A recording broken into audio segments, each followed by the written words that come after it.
고객의 거절을 먹고 사는 직업이라고 얘기를 많이 하잖아요. 그죠. 고객이 거절하거나 고민을 네. 하는 그 순간에 단장님 간에 어떤 이걸 극복하기 위한 어떤 방법들이 있을 거란 말이에요. 근데 단장님이 저한테 지난번에 저 옛날에 A사 시절에 네. RP 축구 박스였다고 네. 그리고 막 차양 머신이었다고 네. 이렇게 말씀 많이 하셨잖아요. 그죠. 단장님만의 이 생각해볼게요 라고 얘기하는 네. 고객에게 대응하기 위한 어떤 화법이 몇 가지가 있다면 그쵸. 소개를 해주시면 좋을 것 같습니다. 물론 이제 대전제 조건은 네. 이제 화법만으로 모든 게 극복되진 않는다는 건데 네네. 이제 전제 조건 두 가지 생각해볼게요라고 했을 때 첫 번째 그냥 상담이 애초에 다 잘못됐으니까 그냥 생각해볼게요가 나온 거 이건 답이 없는 거고 네. 문제의 시발점을 찾아가지고 다시 돌아가서 이제 풀어내야 되는 거고 그러니까 상담은 잘 됐고 니즈가 됐는데 그냥 고객이 습관적으로 거절하는 경우에는 고객의 이제 화법을 통해 가지고 고객이 생각이 그게 맞을 수도 있겠다라고 이제 생각을 바꿔야 되는데 저는 첫 번째는 제일 많이 썼던 건 이런 거죠. 그냥 생각해본다고 하셨는데 그러면 언제까지 생각해보시면 괜찮겠냐? 뭐 그럼 내일, 이번 주 이렇게 얘기를 하잖아요. 고객님 지금부터 그럼 이번 주말까지 일어날 일을 제가 지금부터 말씀드리겠다. 고객님 아마 오늘 지금 이 자리에서 나가시면 아마 버스 시간을 확인하실 거다. 그러면서 무슨 생각하시면 아씨 졸라 늦겠다 집에. 그래서 집에 가서 뭐 먹지? 이 생각하신 다음에 집에 밥이 있나? 하고 가면서 밀린 카톡들을 막 하시다 보면 버스가 올 거고 집에 가시면 오늘 하루도 끝냈다라는 생각을 하시면서 그냥 집에 가서 배민을 시키시고 들어 누워 있어서 핸드폰을 보다가 배민 오면 우걱우걱 먹고 그러고 벌써 10시네? 씻어야겠다 하고 씻고 다시 핸드폰 보다가 주무시게 될 거다. 오늘 일단 주무시기 전까지 저와 했던 거에 대해서 어떤 대화에 대해서도 고민해 보실 시간은 없을 거고 그 위에 내일 아침이 되면 또 늦었다. 빨리 직장 가야지. 이렇게 하다가 보면 이렇게 이번 주말을 맞이하실 거고 그럼 이번 주말에 저한테 카톡을 하나 받으실 텐데 생각해 보셨나요? 그럼 선생님은 생각을 안 해봤으니까 답을 하긴 했는데 생각을 해봤는데 아직 결정을 못 내렸어요. 이게 반복될 거다. 일반적인 패턴일 것 같네요. 네, 그렇기 때문에 고객님은 사실 생각해 보신다라고 하는 것은 안 한다는 건 똑같기 때문에 사실 지금 오늘 이 단계에서 고민되시는 부분이 있다면 지금 저와 조금 더 토의하시고 사실 지금 결정을 내리셔도 이것이 일주일 후에 하는 결정이나 다를 것이 없다. 지금 한번 저랑 좀 더 고민해 보시는 건 어떨까요? 라고 할 수 있다.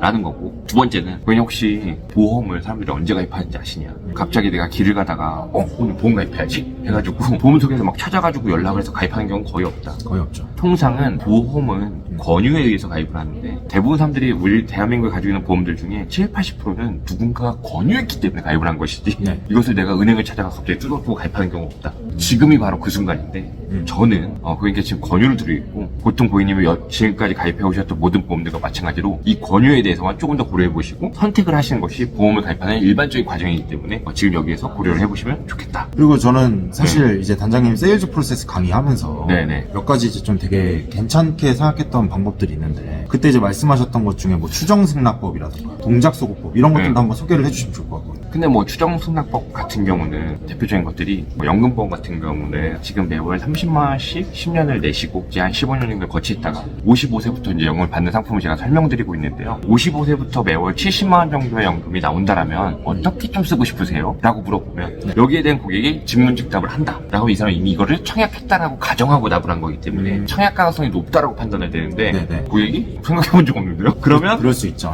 니즈가 환기가 안 된 거니까 내가 지금부터 클로징하기 전까지 좀 더 니즈를 불러일으켜야 겠다 라고 해서 추정해서 고객이 승낙했다라고 던져보는 게 추정 승낙법이고 동작 소구법은 여러 가지가 있지만 쉬운 건 이런 거예요. 백지를 주고서 그럼 사실 이 보험을 가입하시게 된다면 수익자를 어떻게 하실지 또는 어떻게 쓸지 한번 적어보세요. 이런 구체적인 것도 있겠지만은 뭐 내 이야기에 좀 더 경청을 하기 위해서 집중한다든가 아니면 내가 어떤 뭐 멘트를 던졌을 때 그 멘트마다 특정하게 반응하는 것들은 상당한 긍정의 반응인데 이런 반응들을 앞에 몇 가지의 시험을 통해서 내가 이런 동작이 나왔을 때 내 이야기를 잘 경청하고 있구나 동감하고 있구나 라는 것을 동작으로 확인할 수 있는 것들. 어떤 경우에는 이런 식으로 한번 써보시겠어요? 뭐 이런 식으로 하면서 이제 유도를 할 수도 있겠네요. 유도를 할 수도 있죠. 또는 이런 거예요. 고객님 혹시 부모님하고 되게 사이가 좋으시잖아요. 이렇게 했을 때 예 이런 거였어요. 이런 질문들로 해서 이 사람이 이거는 예 이거는 되게 부정적인 반응이구나. 그쵸. 근데 고객님 그 휴가 받으셔서 여행 가는 거 되게 좋아하시고 저는 그것 때문에 뭐 이렇게 일을 해요. 이런 것처럼 질문 A, B, C를 통해 가지고 이 사람의 동작을 파악해서 강한 긍정, 일반적인 긍정, 부정을 동작으로 이미 내가 체크해 놓는 거예요. 그래서 그런 동작들을 통해서 클로징을 예비 클로징을 던졌을 때 어떠한 동작이 나오냐에 따라서 내가 클로징을 쳐도 되는지 안 되는지를 미리 파악하는 거예요. 사실 이제 우리 영업하시는 분들이 많이 하시는 거절을 처리하는 방법 중에 네. 이 선거절이라는 것이 있는데 네. 단장님이 어떤 경우에 선거절을 쓴다라고 얘기하면서 어떤 단어들을 몇 가지 얘기해 주신 적이 있는데 엄상? 와상, 엄상 뭐 이런 것들을 얘기해 주시면서 소개해 주신 적이 있거든요. 네네네. 거절을 할 때 보통 저희는 이제 별명 지어서 재미있게 불렀던 게 단박 거절하는 사람은 사실 보험 설계사를 성장시키는 거고 네. 질질 끌면서 할 것도 아니고 막 이 핑계 저 핑계 대면서 하는 걸 진상 친다고 하는데 네. 우리가 이제 엄상, 엄마 진상이라고 해서 아, 네. 맨날 엄마 핑계 대면서 네네네. 엄마 핑계는 안 하는 사람 네. 와상, 네. 와이프 진상 와이프 진상.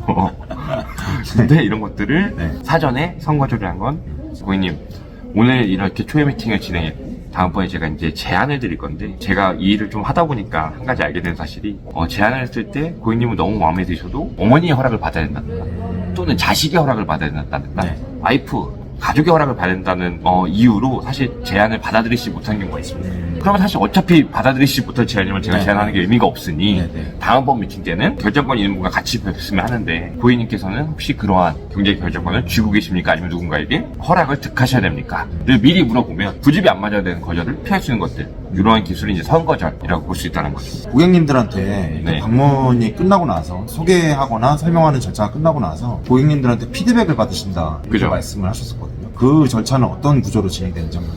그러니까 이것도 사실 이제 광범위해서 사실 오래 말씀드릴 거지만 한 가지만 특징적인 말씀드리면 예를 들어서 이제 건강보험을 PT를 했다고 할게요. 오늘 쭉 보장성 보험에서 부족한 부분과 채우셔야 될 부분을 설명했었는데 가장 기억에 남는 거 한 가지만 말씀해 주세요 라고 했을 때 그거 있잖아요 저 뭐냐 치료비 네. 잘 된다고 이러면 안 되는 거예요. 자 고객님 그렇게 설명하시면 안 돼요. 그럼 저 욕먹는 겁니다. 자 다시 한번 설명드릴게요 라고 해서 우리 암 주요 치료비라고 해서 네. 지금은 이제 없어졌고 한동안만 판매됐었는데 우리가 기존 항암 방사선, 항암 약물처럼 여러 가지 비급여 치료들에 대해서 이렇게 세숫대에 물어봐서 딱 쏟는 것처럼 일정 금액이 차면 빵, 네. 일정 금액이 차면 빵. 이건 통화원 진단비구나. 네, 네, 이런 것들처럼 네. 오늘 내가 설명했던 것들 중에서 이 사람이 좀 더 알았으면 좋겠고 그 다음에 이 사람이 정확하게 이 부분을 딱 기억했으면 한 가지를 피드백 질문을 통해서 얼마만큼 이해했는지 그 이해가 안 되는 부분이 있다면 더 강조해서 설명할 수 있는 마지막 상담의 포인트가 이제 피드백을 받아서 이제 이것들을 얼마만큼 이해하는지 체크하는 것들 이제 또 상담의 스킬 포인트가 되겠죠. 그러면 실제로 네. 이 좋았던 점과 아쉬웠던 네. 점에 대해서 고객님한테 상담이 끝날 때 물어보시는 거죠. 그쵸. 그럼 고객님이 솔직히 얘기할 때도 있어요. 근데 아까 네. 그 말한 것들 중에 종수술일까?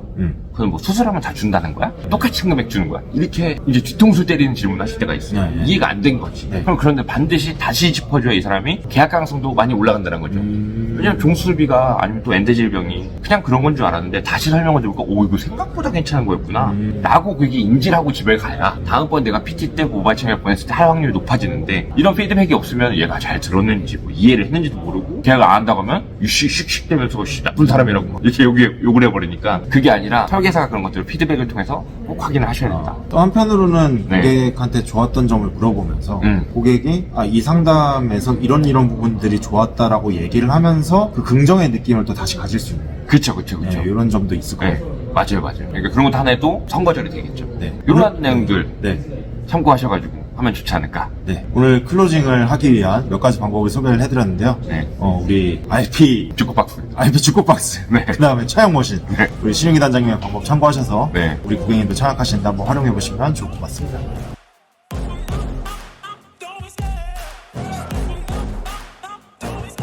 I love the chase and the hunt, and I set the pace when I'm running. I always take what I want and I always give it 100. Don't need a bank, no I'm funded. Play the game like it's nothing. I'm always thankful for something.